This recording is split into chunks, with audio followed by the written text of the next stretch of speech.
시청자 여러분 안녕하십니까? 12월 14일 월요일 KTN 뉴스입니다. 조지아 연방상원 결선 조기 투표가 오늘 시작됐습니다. 어느 당이 상원의 과반석을 차지할 것인지 결정지을 수 있는 투표인 만큼 전국적인 관심이 모아지고 있습니다.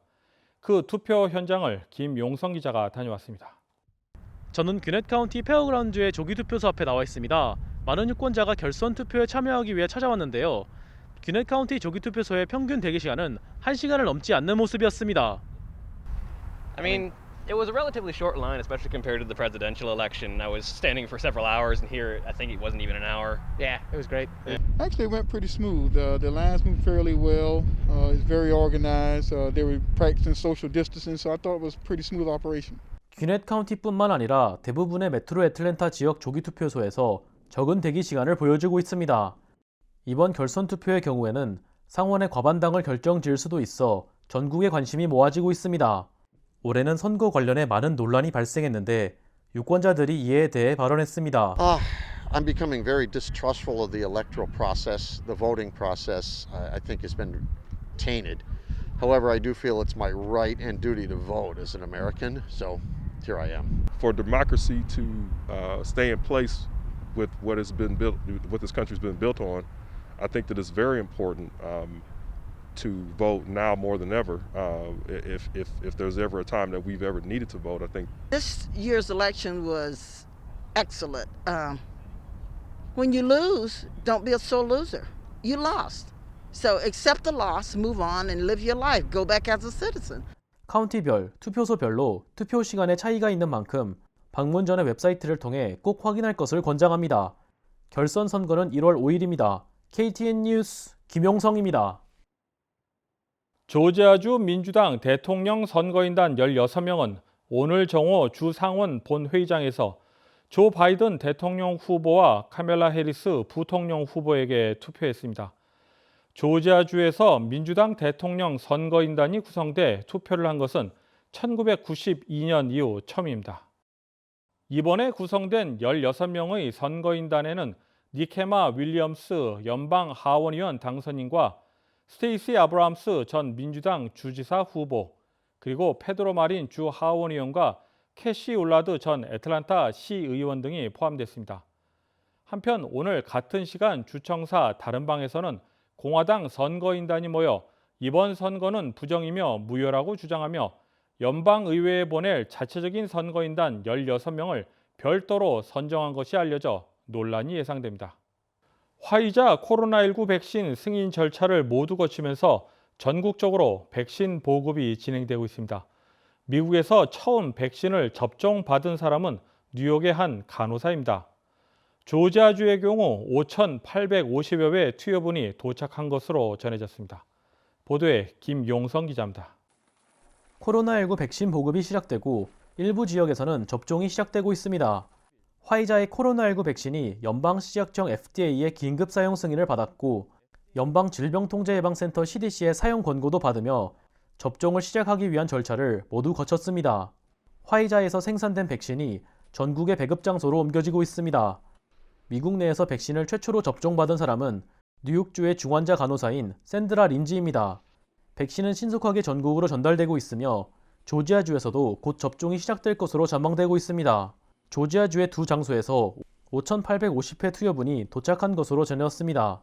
백신의 초기 배급량은 300만회 투여분이며 오늘 안으로 145개 보급 장소로 백신이 전달될 예정입니다. 425개 장소는 화요일, 66개 장소는 수요일에 백신을 받을 예정입니다. 보건당국은 이번 달 안으로 2천만 명, 2월 말까지 1억 명을 대상으로 백신을 접종하는 것이 목표라고 밝혔습니다. 보건 전문가들은 백신 접종이 시작되더라도 대다수의 주민이 백신을 접종받을 수 있을 때까지는 시간이 걸리는 만큼 코로나19 안전지침을 계속해서 따를 것을 당부하고 있습니다. KTN 뉴스 김용성입니다. 재향군인의 미 남부지회 이춘봉 현 회장 직무대행이 제9대 회장에 단독 출마해 최종 당선됐습니다. 취임식은 내년 2월 실시될 예정입니다. 재향군인의 미 남부지회 선거관리위원회는 12일 기자회견을 열고 이춘봉 후보의 당선 소식을 전했습니다. 박효은 선관위원장은 이번 선거 과정에 대해 소개했습니다. 2019 12월 7일 5시까지 입후보자가 우리 이춘봉 후보 단독 후보로 출마하셨기 때문에 이제 무투표 당선이 됐고, 오늘 또 우리 선거관리위원들하고 대의원들의 그 투표를 했는데 만장일치로 우리 이춘봉 회장을 추대하게 되어가지고 오늘 저희들이 이춘봉 회장을 제9대 제한군의 회장 당선을 선포한 바입니다. 이춘봉 당선인은 당선 소감을 밝혔습니다. 앞으로 우리 미 남부 지회는 육해공 해병대를 전역한 모든 회원들이 한데 어울려서 서로서로 협력해서 선을 이루는 우리 단체가 되었으면 합니다. 이춘봉 신임 회장은 1967년 8월부터 1969년 5월까지 베트남 파병을 포함해 육군에서 근무했으며 지난 2000년 원사로 전역했습니다. 신임 회장의 임기는 2021년 1월부터 4년간입니다. KTN 뉴스 스티봉입니다. 카이샤 바텀스 애틀랜타 시장이 바이든 행정부 입각 제의를 거절한 것으로 알려졌습니다. AJC 보도에 따르면 바텀스 시장의 리차드 테일러 선임 고문은 바이든 당선인이 시장에게 입각을 제안했으나 정중하게 거절했다고 밝혔습니다. 이어 인선에 대한 존중과 다른 후보군을 위해 이와 관련된 추가적인 언급은 없을 것이라고 덧붙였습니다.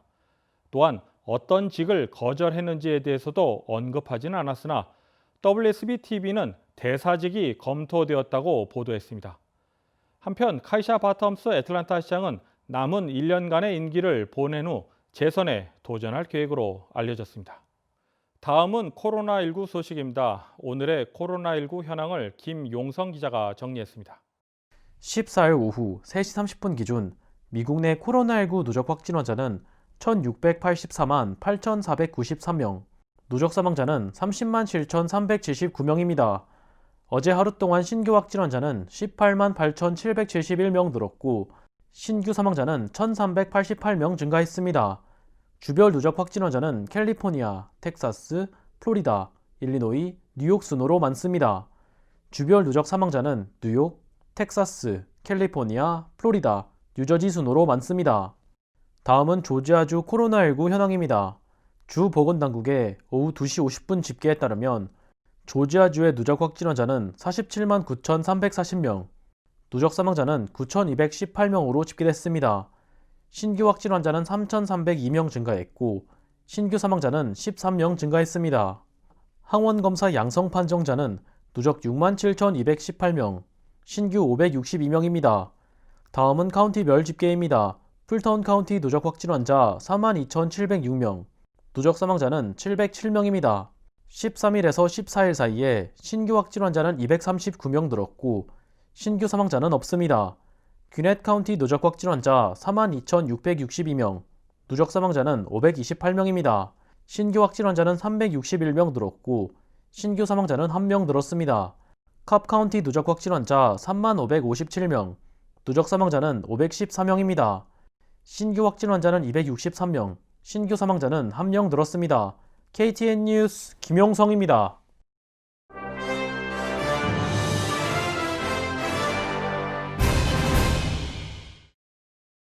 글로벌 최대 검색 엔진 구글과 구글 드라이브, 그리고 동영상 서비스 유튜브 등이 오늘 오전 6시 30분쯤부터 서비스 장애를 일으켰습니다.